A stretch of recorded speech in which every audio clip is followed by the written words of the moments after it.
Oke. Halo, Assalamualaikum. Waalaikumsalam, Mas Arif. Bang Heru sehat? Alhamdulillah, luar biasa. Oke. Sorry ya Bang, tadi ada sedikit kendala, HP ku rada error. Ini kita sambil nunggu teman-teman yang lain, nanti mungkin habis beberapa, nanti kita mulai. Oke, udah mulai masuk satu, dua.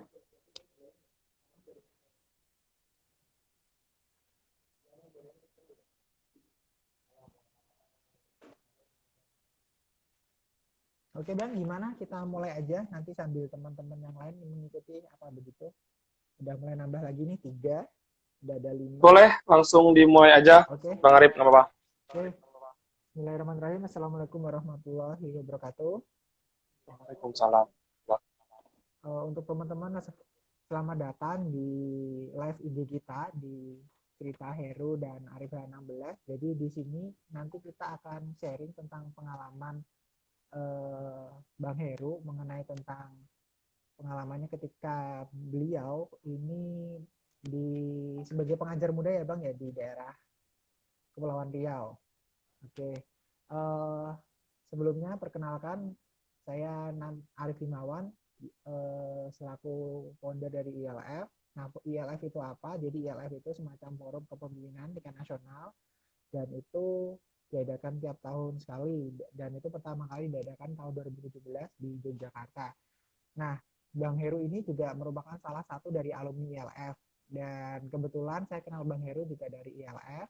Nah, malam ini kita pokoknya akan sharing buat teman-teman teknisnya nanti yang pengen nanya silahkan nanya aja di kolom komentar. Jadi apapun tentang Bang Heru silahkan nanya apapun itu ya. Oke, untuk biar gak lama dan udah penasaran tentunya dengan ceritanya Bang Heru, kita langsung lanjut aja ke Bang Heru. Waktu dan tempat saya persilakan. Monggo Bang Heru. Oke, selamat malam semuanya. Uh, Selamat malam, Bang Arif.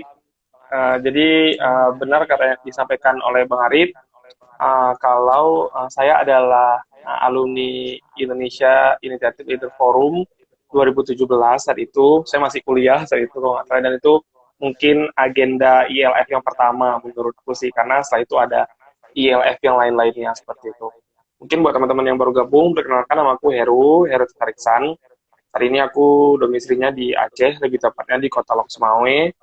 Dan tadi udah dibuka oleh Bang Arif, benar aku juga alumni dari Indonesia Mengajar, angkatan ke-17, penempatannya kemarin di Kabupaten Natuna, Kepulauan Riau, seperti itu. Mungkin buat teman-teman, jika ada pertanyaan, boleh nanti di kolom komentar aja, dan kita bisa Siap. sharing diskusi gitu, mau untuk boleh tanya ke Bang Arif juga, boleh tanya ke aku nanti di kolom komentar, seperti itu. Jadi, Bang Arif, Siap Bang silakan. Heru. Oke, jadi itu perkenalan singkat ya dari Bang Heru. Nah, ini buat lebih jauh karena temanya tentang inspirasi dari Tapal Batas Indonesia.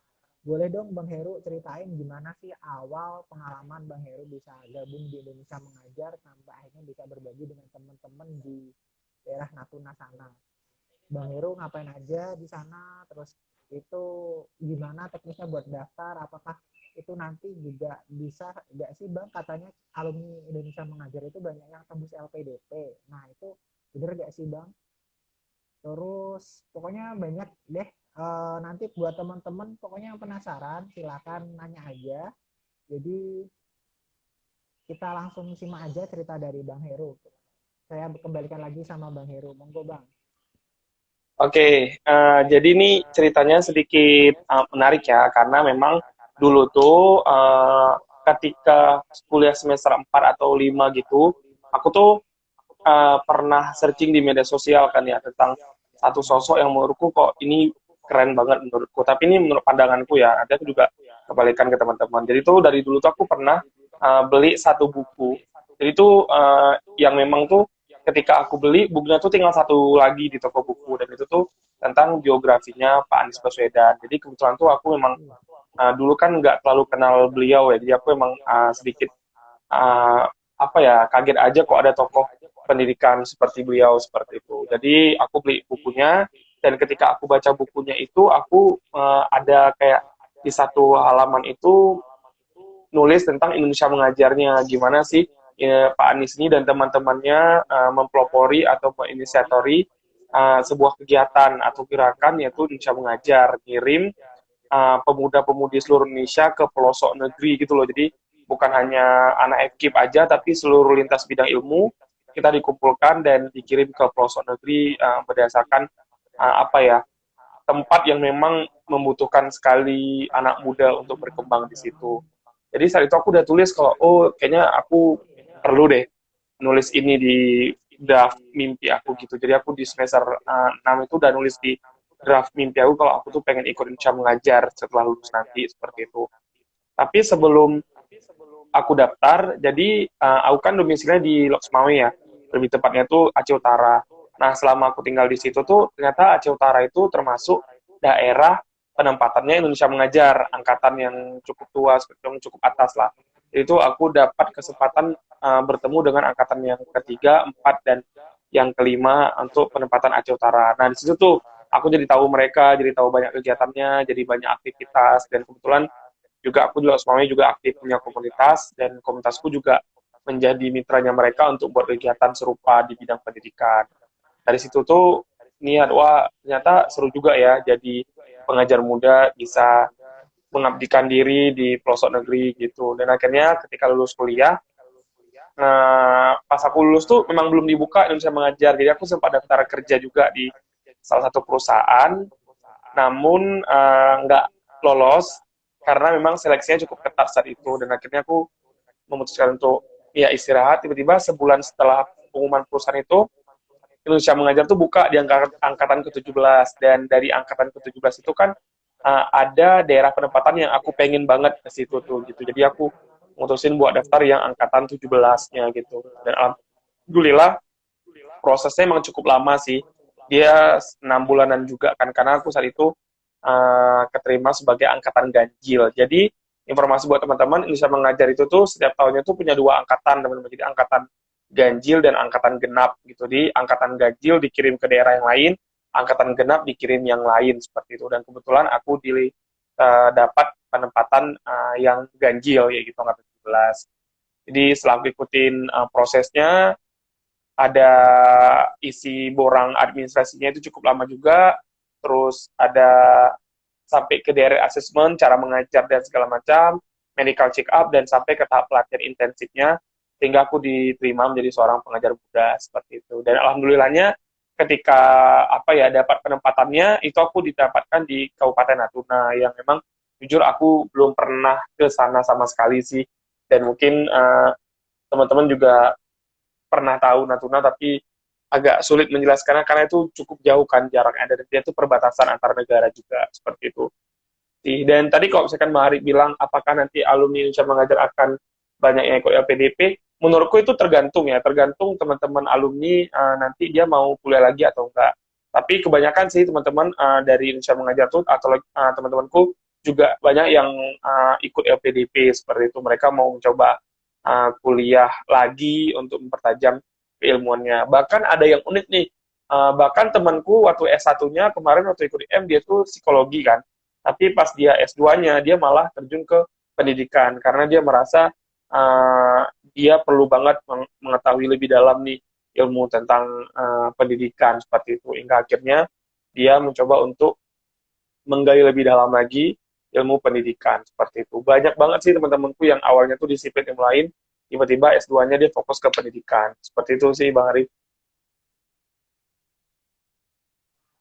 Oke, mantep banget ya teman-teman sharing cerita dari Bang Heru tentang awal dia gagal sampai akhirnya daftar di Indonesia Mengajar, keterima, terus pengalaman apa aja yang didapatin sama Bang Heru. Dan Arif kepo juga nih sama kegiatannya Bang Heru. Bang Heru sekarang sibuk apa kalau melihat dari pernah ngirim di CV-nya ke Arif. Jadi Bang Heru ini pengalamannya banyak banget teman-teman. Jadi beliau ini juga aktivis iya, terus apa namanya prestasinya juga banyak, terus apa namanya uh, ini juga pernah jadi penyiar radio juga ternyata di Vina Vira 101.1 FM di Lok Sumawe. Terus beliau ini juga freelancer juga dan dan fasilitator CSR perusahaan. Wah, mantep ya. Terus ini kalau lihat di CV-nya juga, Bang Heru punya moto. Moto hidupnya Bang Heru tuh ini teman-teman, berlakulah jujur terhadap apapun karena kejujuran adalah pintu melihat kebaikan selanjutnya. Mantep banget nih. Jadi Bang Heru top deh pokoknya prinsip hidupnya. Berlakulah jujur terhadap apapun karena kejujuran adalah pintu melihat kebaikan selanjutnya. Tapi Arif juga penasaran nih Bang, kan kadang ada juga orang yang bilang gini, terlalu jujur itu mujur, tapi dipeleset terlalu jujur itu juga hancur. Nah, itu jujur yang kayak gimana sih Bang harusnya yang menurut Bang Heru itu yang istilahnya jujur yang bisa dikatakan itu jujur yang bisa membuka kebaikan-kebaikan yang selanjutnya itu seperti apa Bang Heru? Nah, jadi terkait moto hidup aku yang memang itu tuh memang banyak gejolaknya ya Bang. Jadi kayak aku tuh perlu banyak waktu untuk mencari kira-kira moto hidup yang memang harus ku pegang itu apa gitu. Dan kebetulan banyak sekali pertimbangan-pertimbangan yang menurutku kayak aku sudah melewati banyak sekali apa ya sedikit drama-drama lah mungkin karena memang kita sudah usia 25-an dan memang ketika aku menganggap kejujuran itu sebagai salah satu pintu rezeki, menurutku sih memang agak klise sih sebenarnya bahwasannya kalau terlalu jujur juga ntar dikatain apa seperti itu. Tapi itu kembali lagi ke kita sih sebenarnya karena kalau jujur itu membuka pintu rezeki ya mungkin dulu gini ketika kita ada sedikit hal yang berkaitan dengan orang lain ya kita jujur untuk tidak mau terlibat di situ. Jadi misalkan nih ada satu hal yang mungkin kita tuh nggak perlu tahu dan nggak perlu ada di situ tapi kita jujur aja untuk kita oke, aku nggak mau ikut campur ya di dalam urusan kamu itu biar urusan kamu biar aku ngurus hidupku sendiri ataupun kejujuran lainnya yang aku terapin tuh misalkan ya apa ya sejujurnya aku dalam kehidupan misalkan temanku membutuhkan apa nih aku jujur aja dengan keadaanku aku bisa bantu kalau aku nggak bisa bantu aku nggak bisa bantu dan itu tuh jujur yang ringan begitu loh jadi kayak aku tuh nggak mau menjadi yang people pleaser lagi yang setiap hari tuh selalu bisa ngebantu orang padahal aku sendiri nggak kuat gitu untuk membantu jadi kayak aku bilang ke diriku sendiri untuk bantu orang itu ya sejujurnya aja gitu kalau kamu bisa ya bisa kalau kamu nggak bisa bilang maaf gitu kalaupun dia merasa oh betul Heru jujur kalau dia nggak bisa bantu saat ini karena emang sulit ya setidaknya aku bisa membantu di rezeki orang yang lainnya seperti itu menurutku seperti itu sih yang moto yang hidupku pegang saat ini karena emang kalau kita selalu mengiyakan terus kan keinginan orang karena kita juga nggak sedikit nggak mampu gitu tapi kita sering maksakan gitu kan untuk bisa membantu orang lain dan itu kadang juga jatuhnya kita nggak jujur terhadap kehidupan kita sendiri dan itu juga bakal menutup banyak rezeki yang masuk karena ntar dikira kita nggak profesional nanti kita bisa dikira tidak apa ya ya tidak sesuai dengan kan seperti itu dan itu juga bakal bisa menutup pintu rezeki-rezeki yang lain kan kalau kita udah terjebak dalam situasi menolong yang seperti apa gitu menurutku gitu. Oke, luar biasa sekali. Jadi teman-teman maksudnya Bang Heru itu kejujuran yang bisa membuka kebaikan-kebaikan selanjutnya tuh artinya gini. Jadi teman-teman ketika istilahnya jujur ketika dalam membantu teman-teman yang kesusahan itu eh, bisa mendatangkan kebaikan-kebaikan yang lain. Jadi istilahnya mungkin ketika kita punya niatan untuk membantu orang lain yang istilahnya kesusahan, terus ketika kita punya kesusahan harapannya eh, Tuhan atau Allah mungkin bagi beberapa penganut non muslim juga jadi itu bisa memperingan masalah-masalah yang kita hadapi jadi mungkin istilahnya kita juga dikasih pertolongan sama Allah terus apa namanya punya banyak temen terus juga istilahnya kejujuran itu bisa membuat orang lain itu bahagia karena kita apa yang kita lakukan bisa meringankan beban mereka dan juga bisa gimana ya bahasanya itu kita menjadi sesosok kalau kata yang Habibie almarhum yang Habibie itu kita ibarat menjadi seorang mata air kayak gitu kita mengalir di tempat seharusnya kita bisa menjernihkan di mana air itu mengalir seperti itu. Nah terus ini kita sapa dulu ya Bang Heru teman-teman yang udah join nih Boleh boleh yang Barif. melambaikan tangan jadi ada Abdullah Ramadan SB nih, Abang Awa. Ini kayaknya dari Aceh ya Bang ya? Ya, halo Iya. Abdul. Ini siapa Bang? Temennya atau Iya, temanku dosen? sama alumni, kita alumni FIM kemarin. Kita ikut satu Oh, forum di FIM. mantap. Ngomong-ngomong juga tentang tim, Arif juga alumni dari tim Bang. Arif Nah, 18. wah, mantap. Ya, Kebetulan sama-sama alumni tim ya. sama-sama alumni Terus FIM. Terus ini juga dari Fitria Unif. Ah ini adik kelasku bang. Jadi dia dengar ceritanya abang nih salut nih bang, keren kak. Jadi wah bang Heru nih udah ngasih inspirasi juga ke banyak teman-teman baik pengikut follower di Instagramku sama pengikut di follower Instagramnya abang nih. Terus nah sekali lagi buat ngingetin ke teman-teman yang pengen nanya terkait bang Heru atau apapun deh, silakan ketikkan aja pertanyaannya nah di kolom komentar apapun itu ke Bang Heru sambil kita cerita-cerita jadi kita nggak sambil nunggu pertanyaannya ya, jadi kita sambil ngalir santai aja, jadi ada pertanyaan oke kita jawab, kalau nggak ada ya kita sambil ngobrol-ngobrol yang bisa istilahnya ngasih inspirasi malam ini ke teman-teman ya Bang ya, siap ya. Oke, nah ini Bang Heru, Arif kan baca nih tentang CV-nya Abang, pengalamannya sebegitu banyaknya. Gimana sih Bang, apa istilahnya Abang bagi waktunya, terus apa namanya ketika di sana dengan kegiatan yang sebanyak itu pokoknya Bang, apa namanya, terus habis itu ikut Indonesia mengajar di daerah yang istilahnya dengan perbatasan Indonesia, nilai budaya yang kayak gimana sih Bang yang bisa apa namanya ketika dengan keseharian Abang yang kegiatannya padat dan ketika istilahnya ditempatkan di Indonesia mengajar kan terkenal di daerah di 3T ya Bang ya. Nah itu seperti Abang Bang. Jadi kontraskah atau itu memberi manfaat buat Abang baik itu timbal balik satu sama lain ketika dengan kegiatan Abang yang seabrek begini, apakah itu membawa manfaat ketika Abang melakukan kegiatan di Natuna sana, ataukah setelah pulang dari Natuna Abang semakin bekerja keras, semakin rajin untuk meraih apa-apa yang ingin Abang Heru raih seperti itu Bang. Monggo Bang dijawab. Menarik sih, Bang Arif. Jujur, apa ya, aku tuh merasa ketika aku ikut Indonesia Mengajar tuh aku seperti apa ya, seperti orang yang lagi disiapin kayak ketapel gitu nggak sih, kayak aku tuh lagi ditarik sejauh-jauh mungkin sampai nanti pada saat yang udah pas itu baru aku dilepas untuk menuju sasaran yang aku tuju gitu. Jadi ketika aku ikut Indonesia Mengajar tuh jujur aku nggak punya planning yang besar karena memang di situ jadi guru kan awalnya. Jadi aku juga bukan alumni FKIP, aku sospol pendidikannya. Jadi awalnya juga agak sedikit ragu, kira-kira bisa nggak ya untuk menjadi seorang pengajar seperti itu. Jadi tapi ketika ikut pelatihan intensifnya selama 6-7 minggu, di situ tuh aku baru terbuka, ternyata menjadi seorang guru tuh nggak melulu bicara soal apa ya, soal intensitas dia menjadi seorang pengajar atau cuman dia mau jadi yang berkaitan dengan pendidikan aja, tapi dia juga bisa. Oke, tapi dia juga harus menjadi orang yang memahami banyak banyak sifat seperti itu. Karena kan kita bertemu banyak orang. Jadi IM itu tugasnya bukan hanya guru, tapi kita menjadi fasilitator di desa juga. Kita hidup.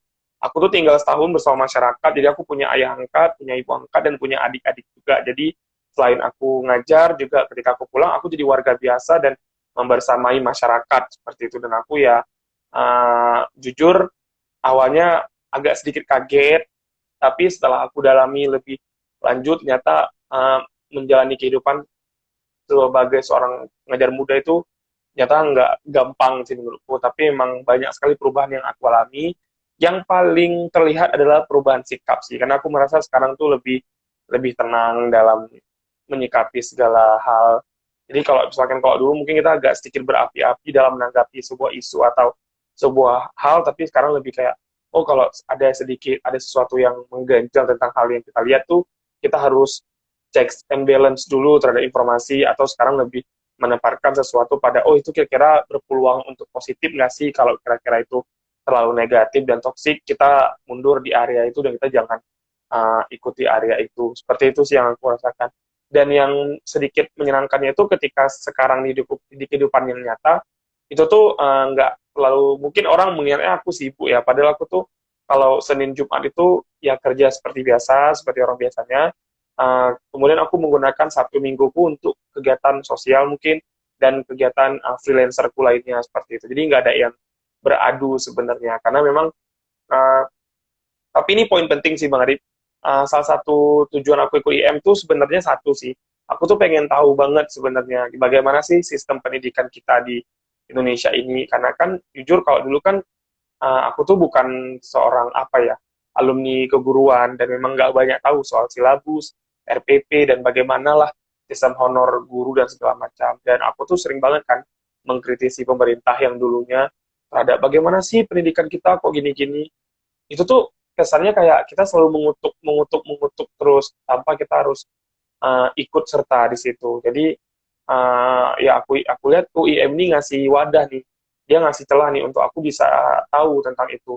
Nah, akhirnya ketika aku masuk dan akhirnya benar sampai sekarang tuh aku jadi tahu seperti apa sebenarnya sistem pendidikan di negara kita ini yang memang masih banyak PR banget. Dan kalau misalkan orang bilang ya sistem raut itu, ya aku sedikit setuju juga, karena memang pendidikan kita ini memang terlalu berhadapan dengan administrasi, sehingga kadang-kadang banyak sekali melupakan hal-hal fundamental lainnya seperti pendidikan karakter, seperti itu. Bahwasannya pendidikan itu nggak hanya soal administrasi seorang pengajar, tapi ada hal lain yang berkaitan dengan kemampuan orang tua, misalkan untuk memahami anaknya belajar, atau kemampuan pihak-pihak stakeholder lainnya untuk paham kalau pendidikan itu tuh bukan hanya tugas Kementerian Pendidikan aja, tapi tugas banyak pihak untuk mensukseskan hal itu.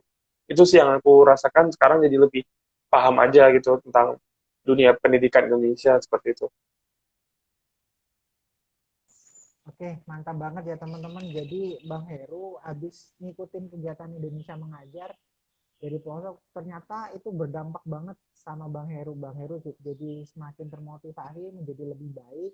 Pokoknya itu merubah hal hidup yang dijalani sama Bang Heru untuk selalu lebih baik lagi. Dan salah satu alasan yang paling mendasari Bang Heru untuk ikut Indonesia Mengajar adalah Bang Heru pengen tahu nih tentang bagaimana sistem dan keadaan di realita di lapangan tentang pendidikan di Indonesia. Ternyata nggak semudah yang dibayangkan, dan itu kita perlu turun tangan, kita perlu sama-sama saling kolaborasi satu sama lain untuk saling membantu gimana nih sistem di pendidikan kita di Indonesia itu semakin lebih baik lagi. Karena Indonesia tuh nggak cuman pemerintah, Indonesia nggak cuman kamu, Indonesia tuh nggak cuman kita juga, tapi semuanya yang merasa dia lahir tumbuh di Indonesia dan punya ikatan dengan Indonesia, itulah yang benar-benar istilah punya kewajiban untuk membangun bangsa ini. Kalau bukan anak bangsa, siapa lagi teman-teman? Bener nggak Bang Heru?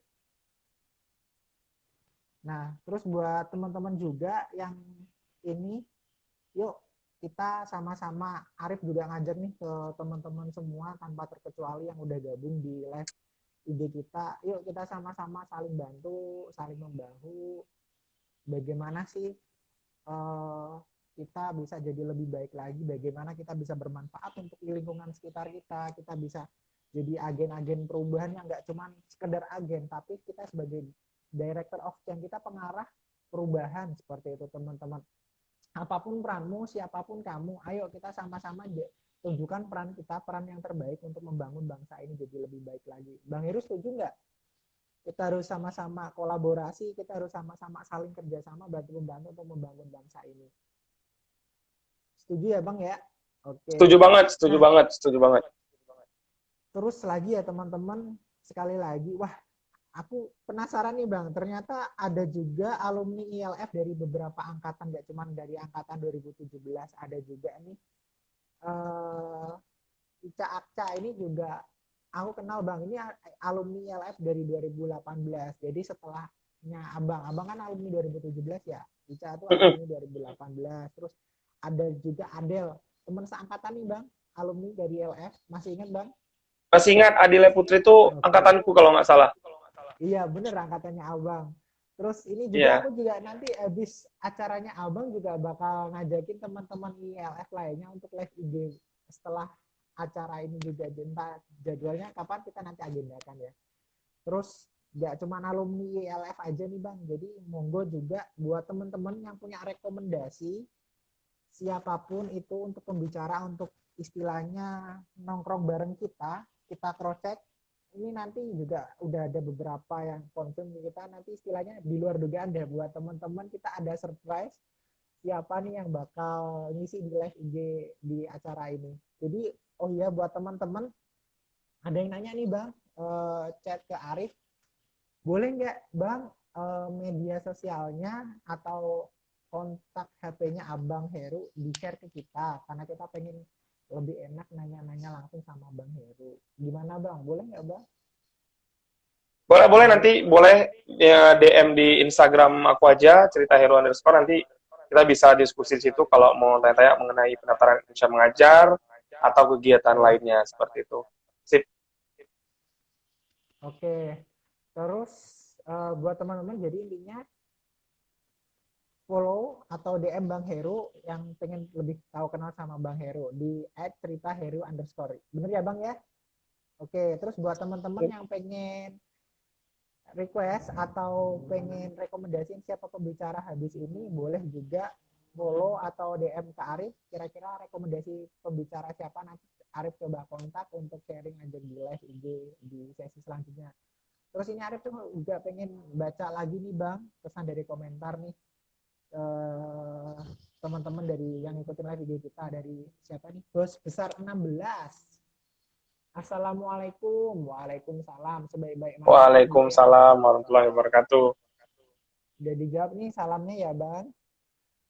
Terus nih Bang Hero lagi nih. Kayaknya makin malam kita apa namanya yang join di kita makin banyak nih Bang. Jadi Arif juga pengen nanya lagi. Jadi untuk aktivitas sekarang nih dari Bang Heru, apa Bang kalau boleh tahu? Sekarang aku bekerja di salah satu e-commerce di Indonesia. Aku ngurus masalah mitra engagement, jadi itu aku fokus kepada engagement para mitra yang bergabung dan menggunakan aplikasi tersebut. Jadi kita tuh saling apa ya, meluruskan pemberitaan atau menghadapi misalkan ada hal-hal yang berkaitan dengan cara mereka menggunakan aplikasi, cara mereka menghadapi penipuan dan segala macam.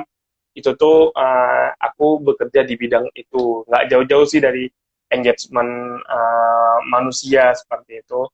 Dan walau di setelah kerja biasanya 1 minggu aku juga kegiatan komunitas. Aku juga kemarin udah garap satu kegiatan namanya sekolah sagu. Jadi aku tuh bikin kayak sekolah, ya sekolah sekitar hari Sabtu Minggu gitu untuk daerah-daerah yang mungkin kemarin banyak yang libur anak muridnya. Jadi aku datang setiap Sabtu Minggu untuk ngajar di sana. Selain itu juga aku masih juga tetap freelance desain juga, dan aku juga freelance di berbagai tempat yang memang aku bisa explore lebih banyak bakat aku di situ. Gitu sih, Marif. Mantap, mantap. Ini Arif juga gak bosen lagi nih buat ngingetin teman-teman juga yang baru join. Silahkan, pokoknya yang pengen nanya, silahkan ketikkan komentarnya di live video kita, apapun itu, ke baik Bang Heru ataupun sama Arif juga. Jadi ini lagi nih Bang, balik lagi ke topik. Eh, Kira-kira nih Bang, harapan Abang setelah mengikuti sebuah apapun program yang pernah Abang ikutin.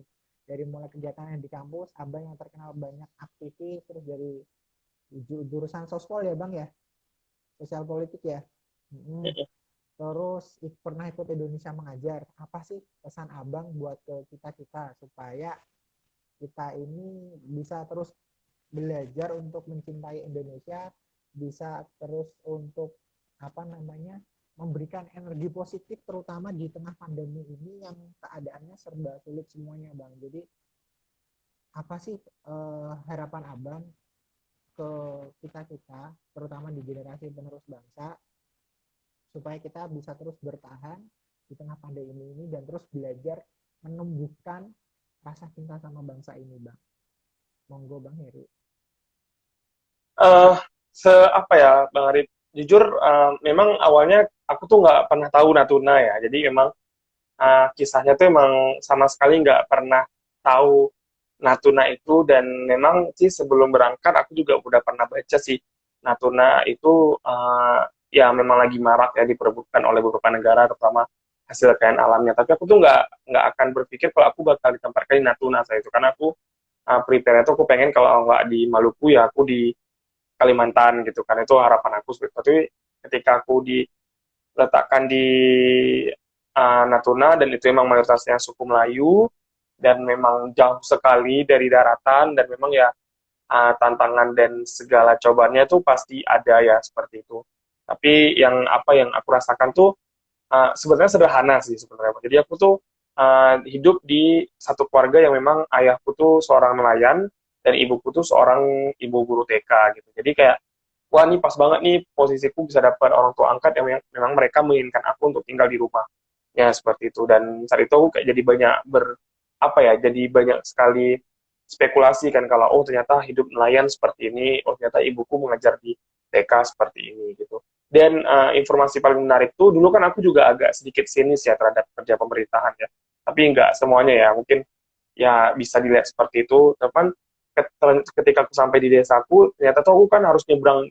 Jadi tuh kalau ke Natuna tuh aku di pulau besar, tapi aku harus nyebrang lagi ke pulau kecilnya karena disitulah penempatanku gitu. Jadi kayak misalkan dari pulau kotanya aku ke pelabuhan itu sekitar 1-2 jam, nanti dari pelabuhan itu aku nyebrang kapal 1 jam lagi untuk bisa sampai ke pulau tempatku bertugas, seperti itu, lebih tepatnya Pulau Tiga Barat namanya.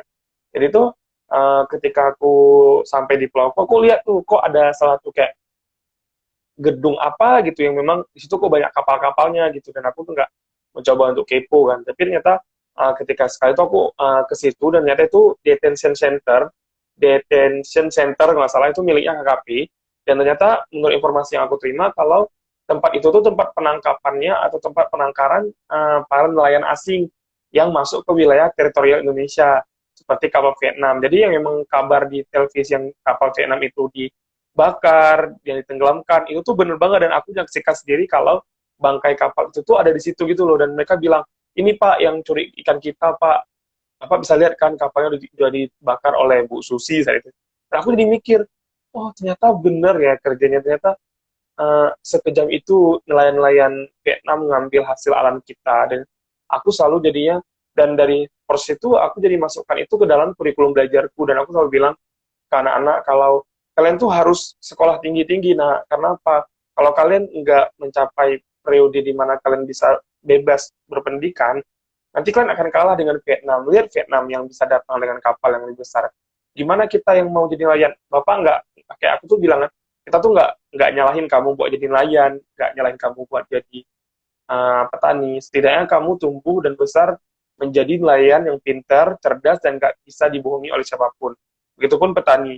Ya minimal ketika dia menjadi nelayan, dia sudah bisa menggunakan teknologi canggih di handphonenya untuk mendeteksi ikan di mana, seperti itu. Dan itu juga membuat dia kan jadi lebih aware kan terhadap pendidikan, seperti itu. Dan dari proses itu tuh aku jadi lebih kayak, oh ternyata kita tuh harus hadir gitu loh di Indonesia, karena kita tuh nggak boleh hanya hadir di, aku tuh merasa kayak kita tuh selalu didikte oleh televisi atau media massa saat ini untuk melihat Indonesia tuh saat itu ya gitu gitu loh, nggak berproses untuk melihat Indonesia tuh dari yang hal yang terkecil kayak gini gitu. Mungkin kalau misalkan Bang Arif atau teman-teman yang lihat live ini punya teman di daerah yang paling pelosok, coba tanyain deh sama dia, kira-kira daerah kamu seperti apa? Karena yang kita lihat saat ini ya selalu ditampilkan ya terpusat, mungkin Jakarta, mungkin Pulau Jawa atau Pulau Sumatera sebagian, dan kita tidak melihat Indonesia dari lebih dalam gitu loh, Bang Arif. Jadi kadang-kadang setelah aku merasakan aku tinggal di Natuna, aku jadi sekarang jadi aware kan terhadap isu Natuna, terhadap Laut Cina, Laut Natuna Utara yang dari ganti namanya. Jadi lebih aware gitu terhadap program-program yang bisa membanggakan Natuna seperti itu. Dan menurutku ya itu cukup apa ya, kehadiran aku di situ juga cukup membuatku belajar tentang kehadiran aku secara utuh untuk negara ini seperti apa. Walaupun tidak terlalu banyak ya, aku bukan orang politik, aku bukan apa, aku cuma seorang, mungkin kalau teman-teman bilang aku cuma relawan, ya mungkin itu yang bisa aku berikan untuk negara aku sih seperti itu. Oke, luar biasa sekali. Aku tadi nyaris nahan air mata bang ceritanya. Jadi apa namanya?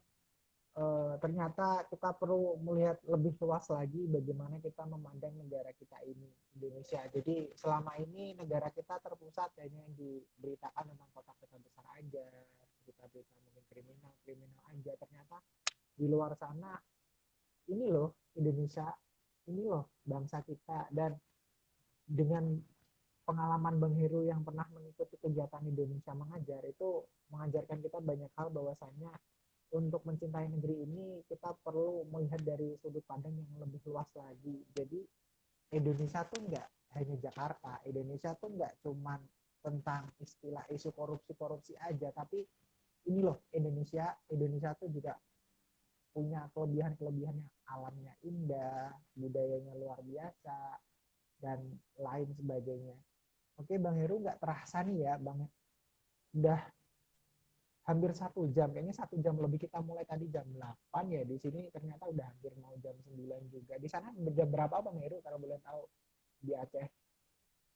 Ya, sama sih di sini juga jam Sama ya. 9 juga. Oke, oh iya, kita masih ini ya waktu Indonesia Barat. Tapi di Aceh biasanya maghribnya jam berapa Bang? Tadi kita koordinasi tentang Maghrib waktu ya di. maghribnya aku jam 7 sih, jam 7 kurang sedikit gitu. Wah mantap, di sini jam 7 kurang dikit udah mau isya Bang. Iya, makanya agak Iya. ini dan itu juga jadi perbedaan juga sih Barit. Kan ketika aku sampai di Hmm. Natuna, itu tuh perubahan jamnya juga cukup ini. Jadi ketika kayak Natuna tuh jam jam 6 tuh aku udah maghrib, jam 7-nya aku udah Hmm. isya, bahkan jam 8 itu udah malam banget di Natuna. Jadi nggak ada kesempatan kita buat untuk kayak keluar malam kan. Jadi ikut ke Natuna tuh salah satu cara aku untuk menghubungi kerabat atau teman-teman sepenempatanku ya dengan ya aku ke pelabuhan gitu, ke pelabuhan Mantap. untuk cari sinyal gitu, biar supaya kayak aku bisa berkabar dengan temanku yang karena kan kita tersebar ya. Jadi ketika kemarin Hmm. penempatan di Natuna tuh kita tersebar di beberapa kecamatan. Jadi satu kecamatan tuh satu orang dan lebih tepatnya di satu desa lagi. Jadi memang kita tuh nggak berdekatan. Jadi antara satu PM dengan PM yang lain itu beda kecamatan. Bisa jadi antara aku dengan temanku tuh kita terpisah pulau gitu. Untuk bisa menghubungnya ya kita via telepon untuk tanya kabar gimana, sakit atau gimana. Dan kira-kira nanti kita juga melakukan pertemuan kan setiap 2 bulan sekali di kabupaten untuk merumuskan lagi kira-kira program apa nih yang perlu kita bikin. Kira-kira kita mau buat program apa ya untuk ajak kolaborasi instansi lain supaya punya kegiatan pendidikan seperti itu sih. Mantap ya, luar biasa. Nggak nyangka ternyata hanya untuk berkomunikasi aja itu harus meluangkan sampai ke pelabuhan dan koordinasinya. Masya Allah, benar-benar perjuangan banget. Arif nggak bisa bayangin bagaimana perjuangan dari nyebrang pulau ke pulau, terus untuk kumpul di pelabuhan dan segala macam. Wah, pokoknya itu bener-bener challenge banget buat teman-teman apa namanya pengajar muda di eranya Bang Heru, dan mungkin juga dialami juga teman-teman di daerah lain dengan kondisi topografi di daerah yang benar-benar berbeda-beda, entah itu beda waktu, kondisi topografi daerah, sosial budaya, pokoknya banyak banget pengalamannya. Terus nih Bang, kan kita udah hampir sejam banget. Nah ini sesuai planning kan hanya sejam nih Bang. Jadi biar kita sesuai dengan apa namanya timeline kita di awal. Uh, Sebenarnya Arif juga nggak pengen istilahnya langsung cepat-cepat, karena pengen masih penasaran banget sama ceritanya Bang Heru. Kayaknya banyak banget kalau diceritain, bisa nggak tidur kita Bang.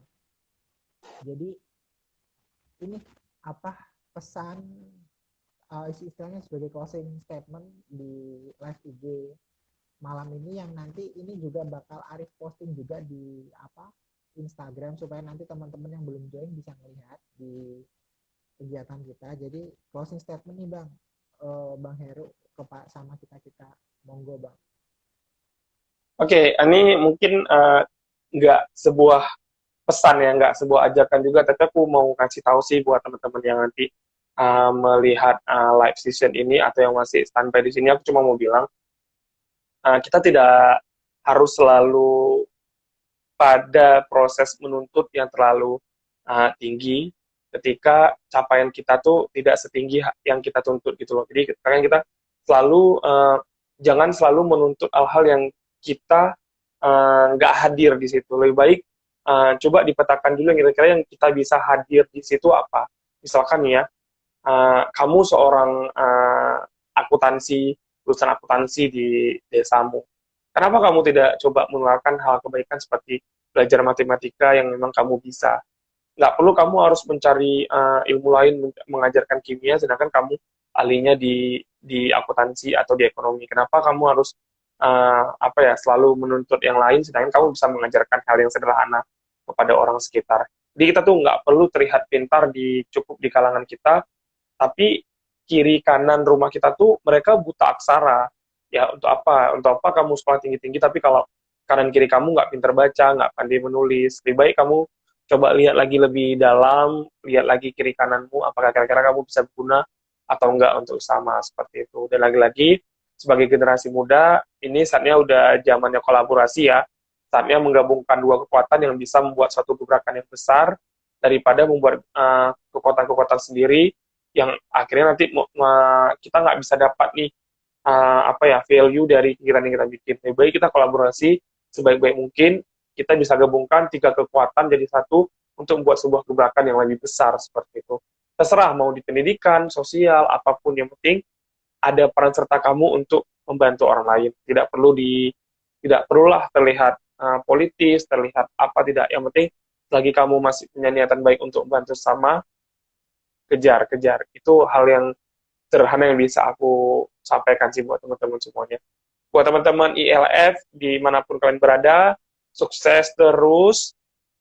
Kalau memang ada kalian yang memang di daerah sekitar atau sama, silahkan kopdar kalian. Mungkin kalian bisa buat kegiatan yang lebih positif, mungkin seperti itu. Semoga nanti next, kalau Indonesia udah kembali normal, ILF berikutnya akan diadakan lagi, seperti itu. Makasih Bang Rip. Oke, jadi ini teman-teman closing statement dari Bang Heru. Jadi Bang Heru ngajak kita semua nih, apapun niatannya, apapun itu, yuk kita sama-sama bermanfaat untuk sekitar kita, supaya kita juga istilahnya nggak hanya hidup sekedar hidup aja. Entah apapun itu besar, kecil, yuk kita sama-sama kolaborasi untuk menciptakan sesuatu untuk kemaslahatan bersama. Itu pesan dari Bang Heru. Dan mungkin ini juga penutup dari Arif, istilahnya satu pesan Arif buat Arif sendiri, Bang Heru, dan teman-teman, kita sama-sama saling belajar, jadi jangan pernah ragu kita untuk istilahnya kalau kita nggak bisa, ayo kita sama-sama belajar. Kalau kita istilah kayak lewat sharing live IG malam ini, Arif juga banyak belajar banget sama Bang Heru. Jadi tentang pengalamannya beliau seperti apa, terus gagal bangkitnya beliau seperti apa, itu benar-benar Arif dapat ilmu banyak banget dari Bang Heru, dan sekaligus silaturahmi sesama alumni ILF ya Bang ya. Terus itu teman-teman, jadi Arif sama Bang Heru pamit undur diri. Terima kasih untuk teman-teman yang udah join di live IG kita malam ini. Dan oh iya, satu terakhir nih, ini Arif dapat info dari teman-teman dari Tokopedia ya. Jadi monggo disebarin ke adik-adiknya yang masih SMA kelas 1, 2, 3. Dan Arif juga udah posting juga di IG story Arif dan WA story Arif bahwasannya ada dari Tokopedia ngadain semacam kayak mentoring online. Jadi ini gratis. Jadwalnya nanti 27 Februari 2021 pukul 9 sampai jam 12 waktu Indonesia Barat melalui Zoom meeting. Caranya gimana? Ya, buat yang penasaran, silakan bisa cek di yang punya nomor WA saya, bisa cek di WA story saya, dan yang baru join di ini bisa cek di IG story saya.